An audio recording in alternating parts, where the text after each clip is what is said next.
I'm here to talk about success, right?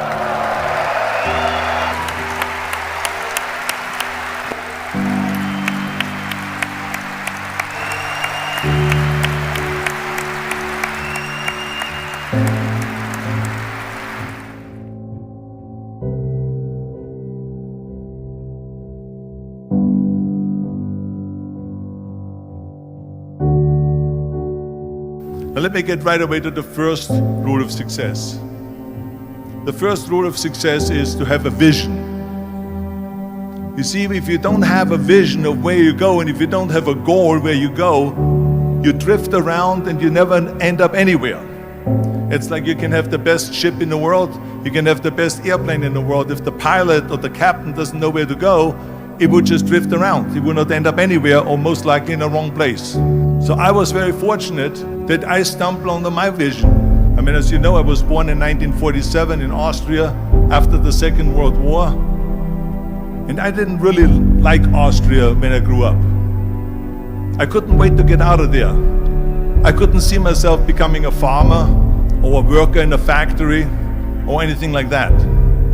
Even though my parents wanted me to stay there and have a normal life. My father wanted me to become a police officer like he was. My mother wanted me just to stay there and marry a girl and have a bunch of kids. But that was their vision, not mine. My vision was totally different. I felt that I was born for something special, for something unique, for something big. So I was searching. Then one day I went to school. I remember I was 11 years old, and they showed a documentary about America. And all of this stuff, and I said to myself, that's where I want to be. I don't want to be around here with these little farmhouses and these little buildings, and everything is old. I want to be in America. But now the question was just, how do you get to America? In those days, it was a very expensive trip. It's not like today. So again, I was very fortunate that one day after school, I walked by a store in Graz. And it was the only store that really sold kind of American stuff. So I went inside and I looked around and I looked at this stuff, and then I saw a magazine. I saw a bodybuilding magazine that had Reg Park on the cover. Reg Park was then a 3-time Mr. Universe. And I saw him on the big screen as Hercules. And on the cover it said, how Reg Park, Mr. Universe, became the Hercules star. So I looked at the cover and I said to myself, I got to get this magazine. So I bought the magazine, I took it home and I read it over and over from the front page to the back. It had everything in there, how he trained, how he was working out in Leeds, England, in a factory town, how he worked out every day for 3-4 hours and became the strongest man of Europe, and how he won Mr. Europe, Mr. Great Britain, and then eventually Mr. Universe. And how he won the second Mr. Universe and the third Mr. Universe, and how he was discovered to play the starring role in Hercules. I read that and I said to myself, wow, this is the blueprint for my life. This is exactly what I want to do. I want to become a bodybuilding champion just like Reg Park. I want to get into movies just like Reg Park. And I want to make millions of dollars and be rich and famous just like Reg Park. Do you know how great it felt that I knew where I was going? Imagine the majority of people don't know where they're going. I knew where I was going. So it was just a question of how do you do it? I was so relieved. Because when you have a goal, when you have a vision, everything becomes easy. So I knew where to go. So people always ask me, when they saw me in the gym in the pumping iron days, they said, why is it that you're working out so hard? 5 hours a day, 6 hours a day, and you have always a smile on your face. The others are working out just as hard as you do, and they look sour in the face. Why is that? And I told people all the time, I said, because to me, I'm shooting for a goal. In front of me is the Mr. Universe title. So every rep that I do gets me closer to accomplishing that goal, to make this goal, this vision turn into reality. With the age of 20, I went to London and I won the Mr. Universe contest as the youngest Mr. Universe ever. And it was because I had a goal. And this is no different than anything else, what I'm talking about. This is not just about bodybuilding. It was the same in acting. And the same thing is also in politics. I remember that in politics, I had a very clear vision that I will be the leader of California. This is as far as I could go because I was not born in America, so I could not run for president.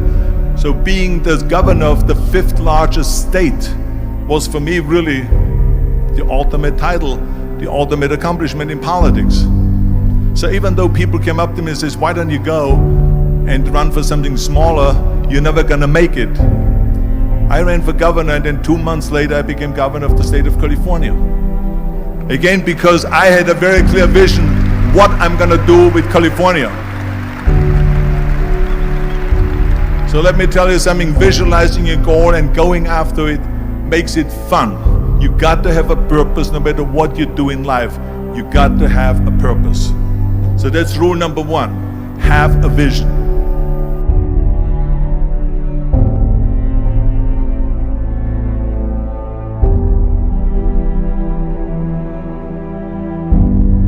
Rule number 2 is, don't listen to the naysayers.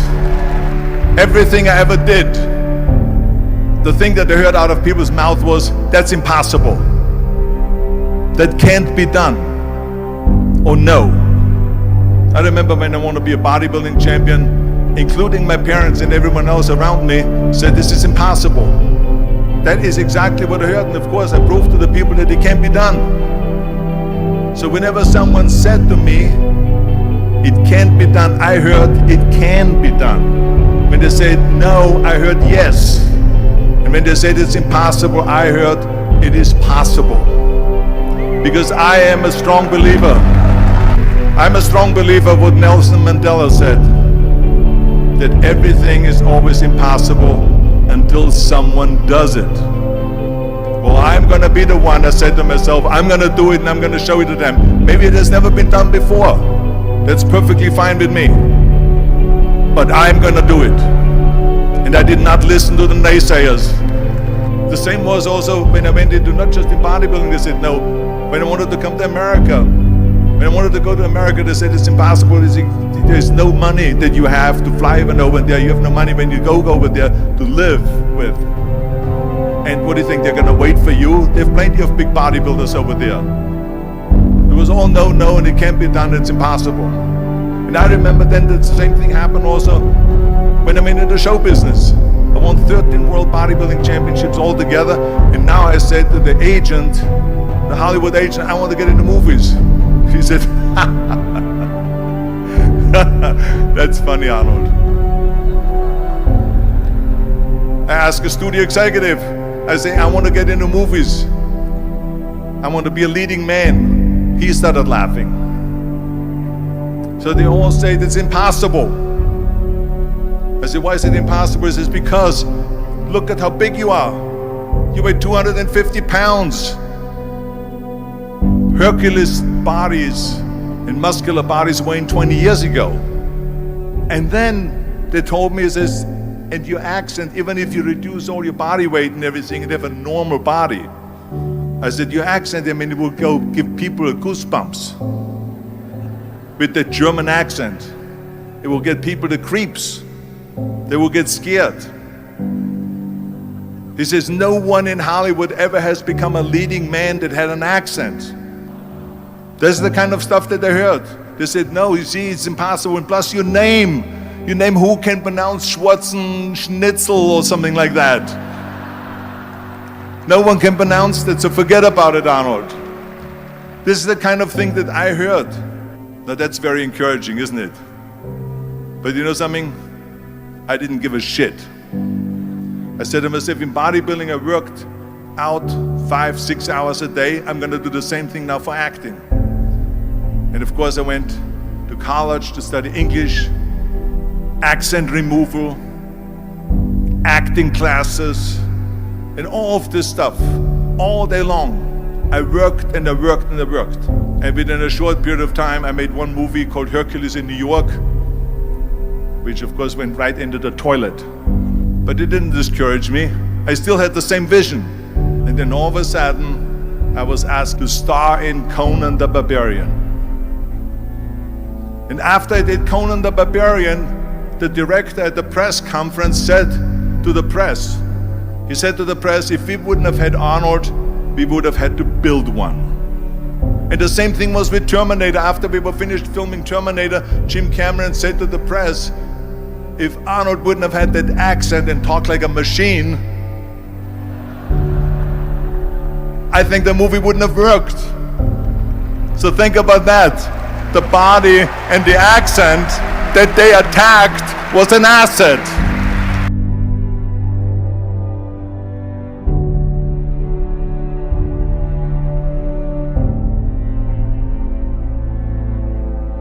And the next thing, the third point that I'm going to make to you is work your ass off.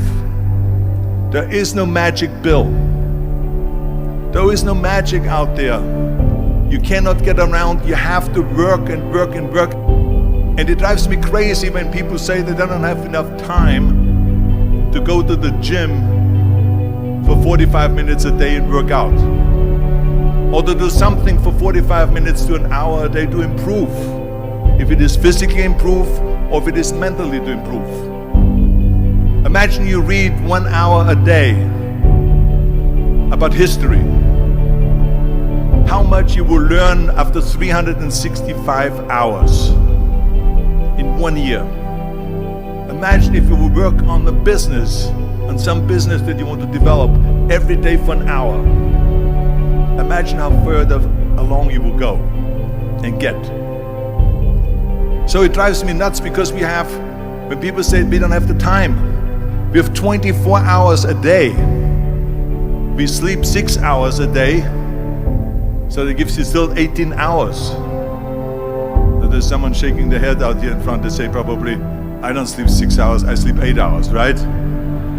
Or just sleep faster. So we have 18 hours a day.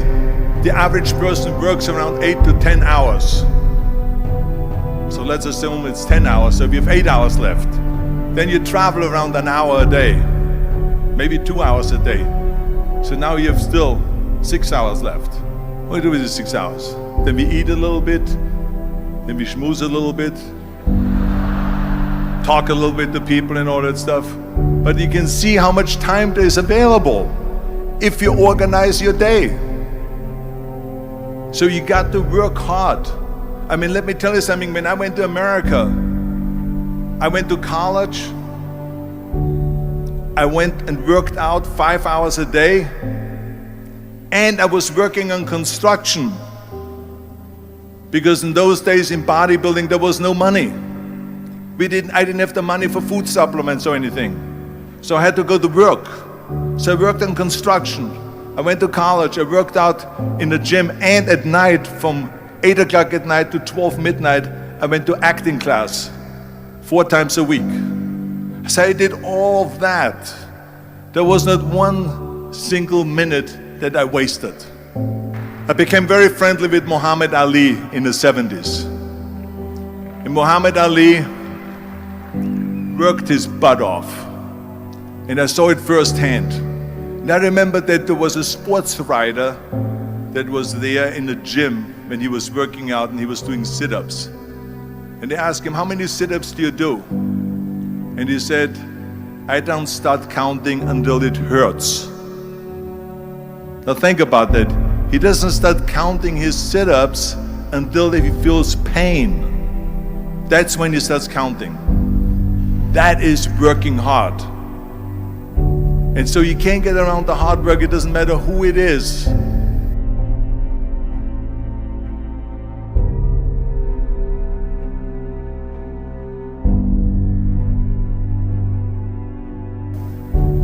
Well, I hate plan B. But when you start doubting yourself, that's very dangerous. Because now what you're basically saying is that if my plan doesn't work, I have a fallback plan, I have a plan B. And that means that you start thinking about plan B, and every thought that you put into plan B you're taking away now that thought and that energy from plan A. And it's very important to understand that we function better if there is no safety net. I'm telling you, I've never ever had a plan B. I made a full commitment that I'm gonna go and be a bodybuilding champion. I made a full commitment that I'm gonna be in America. I made a full commitment that I'm gonna get into show business and I'm going to be a leading man. No matter what it takes, I will do the work. I will do the work over and over and over until I get it. And the reason, one of the main reasons why people want to have a plan B is because they are worried about failing. What is if I fail, then I don't have anything else?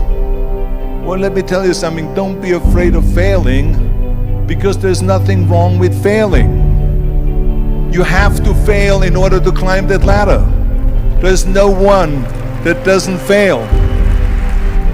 Michael Jordan said in one of his interviews, when they said, "You are unbelievable, you're the greatest basketball player of all times."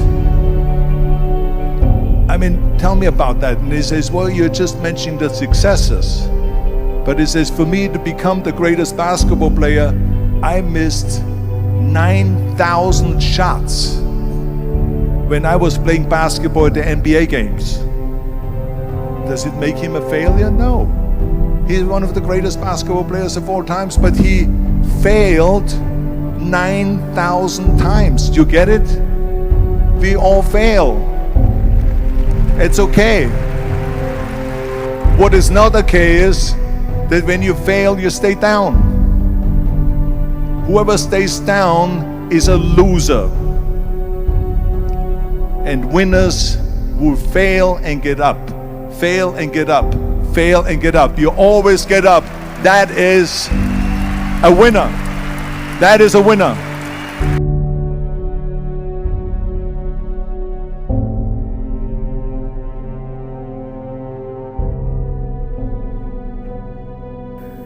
This is one of my 6 rules to success.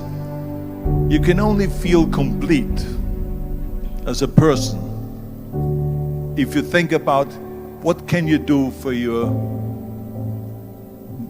fellow member around you that maybe needs help.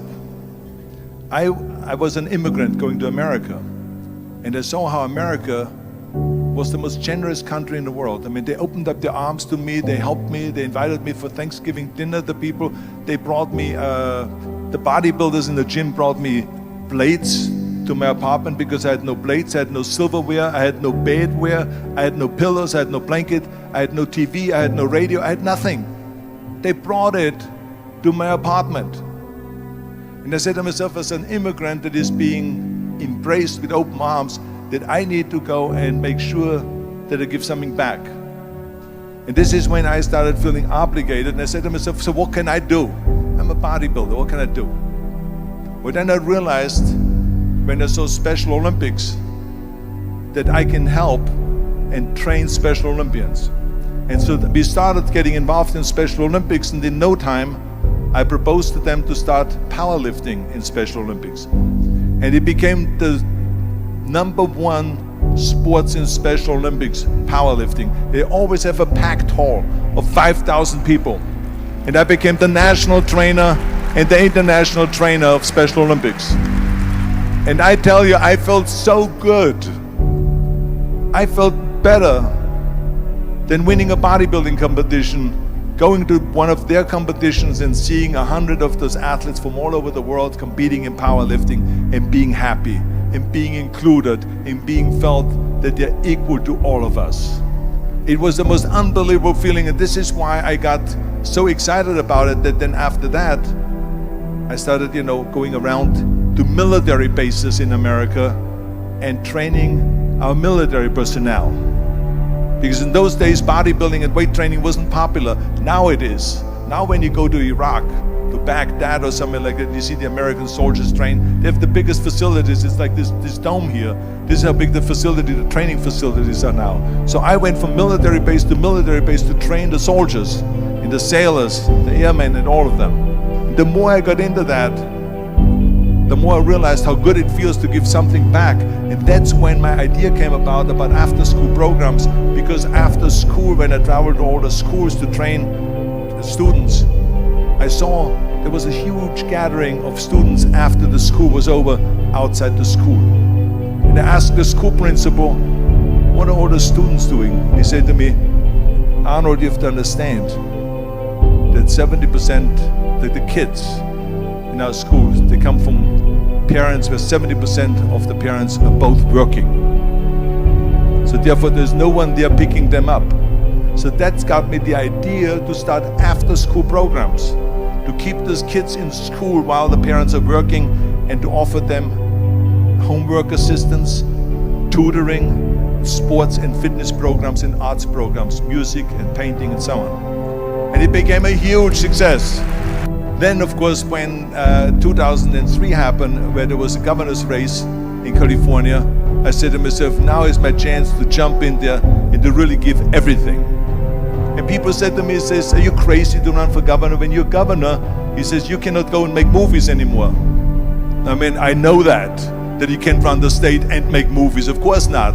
He says, well, you would lose all these millions of dollars. I mean, you're getting 20, 25, $30 million a movie, you will lose that. I say, I don't care. I say, all the money that I made is because of America. My success is because of America. Everything that I've accomplished is because of America. I say, so for me now to give something back for 7 years and not to make money makes no difference to me. I say, I'm gonna do it. And I jumped in the end of the race and did it. And let me tell you something.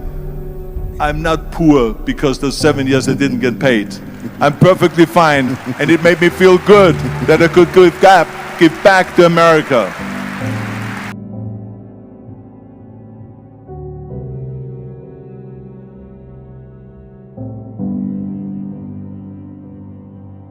Well, I think that every day we are benefiting from someone helping us. That's why I said earlier, there's no such thing as a self-made man. I mean, when you think about it, you're born and you need your parents to raise you. You need your teachers to teach you. You need your coaches to do sports. And so when I think about back of the people that helped me, I remember that everything I did always needed help. Think about it when someone says, Arnold, you're the greatest self-made man. I said, you can call me anything you want, but don't ever call me self-made man. I said, because I did not get to that point by myself. I mean, think about just to be successful in the movies. The only one that makes you successful in the movie is the people that go to see the movie. So how can you say to you're a self-made man when you need millions and millions and millions of people all over the world to go and see your movie? So people, then the press looks at it and says, this guy has a big box office success. It's the people, it's you. Imagine if Jürgen and I both think that we're self-made people and this hall right now is empty. No one here. Do you think this will be a successful conference? No. Who makes it successful is not him and me.